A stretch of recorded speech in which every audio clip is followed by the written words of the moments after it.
is getting expensive.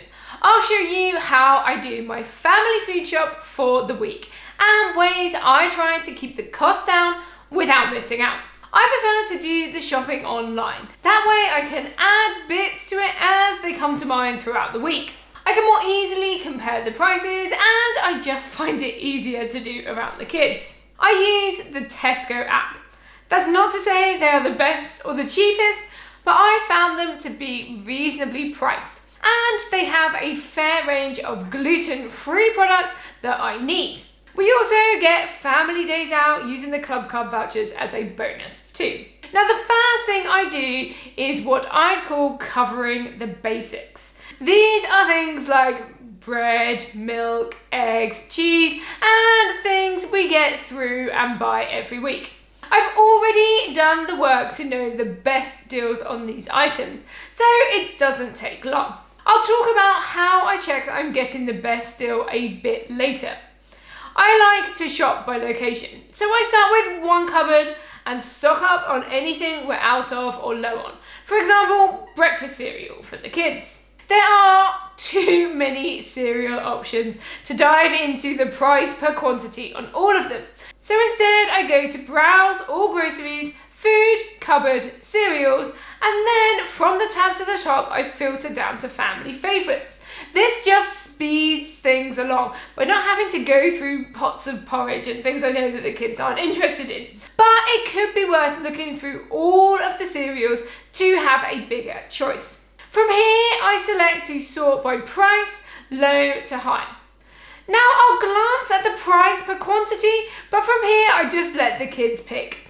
I found they don't scroll very far, so they get to pick their breakfast, and I know it's going to be one of the cheaper options. So after getting the very basics, bread, cheese, eggs, some fruit, milk, we spent £18.06. Once I've gone through and gotten everything that we generally consume in a week, I will move on to meals, starting with lunch. Now, my youngest still gets free school meals, but my eldest now takes in a packed lunch. We keep it simple with a sandwich, some veggie crisps, yogurt and cheese. I like to meal prep a few lunches at a time and cook up something like chicken salad, and my partner makes an oat thing. After adding what we need for those, we are sitting at £29.29. Now comes the most difficult and expensive part, dinners.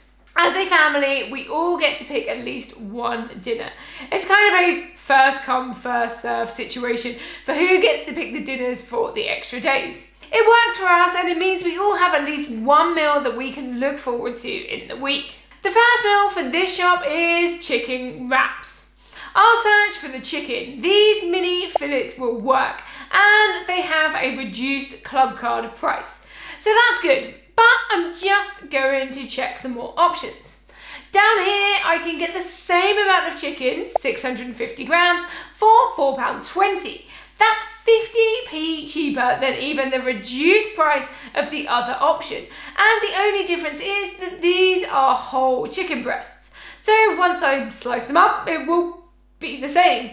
If I really wanted to keep the cost down, I could buy a whole chicken at less than half the price per kilo.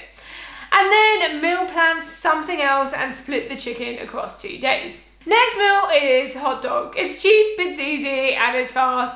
Mostly because the kids like processed hot dogs from a jar. A meal that is great on those days where you only have 10 minutes to cook a dinner. You can get the giant hot dogs and rolls for £3.50. So that's a pretty cheap family meal right there. The kids like them plain, but I'll add some extras, a nice hot sauce, onions, bacon, etc.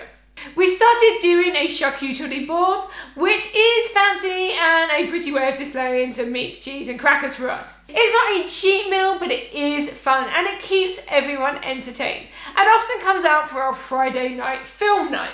3 meals in and we're sitting at £64.76.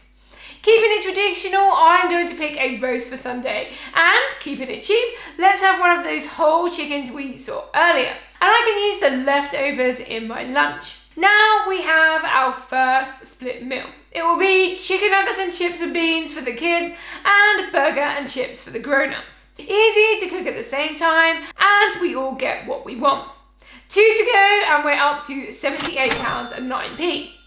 Meatball subs are up next, so some mince and some sub rolls. We've got tinned tomatoes and onions and the other bits needed in the cupboards from last week. Last meal is going to be another cheap and easy one, as we're going to have a busy week coming up. So having something fast really helps. Pizzas. We do like making our own, but for the sake of time, I'll get some pre-made ones. You'll be spending less than you would getting takeout anyway. Thanks to a few cheaper meal options, we have a total of £88.33. Once I've gotten the basics and the meals in, this is where I consider the extra bits. Things like dishwasher tablets, toilet roll, cleaning products, and those sorts of things. If I do need anything, I try to avoid searching for brands and looking up what I need and then checking the price by quantity. As for food though, apart from the odd last minute thing I add with minutes to go on the app, that's it. If you want to learn some tricks to food shopping on the cheap, then check out this video. Comment below if you have any food tricks, subscribe if you want to see more. Thanks for watching, I'll see you in the next one, bye!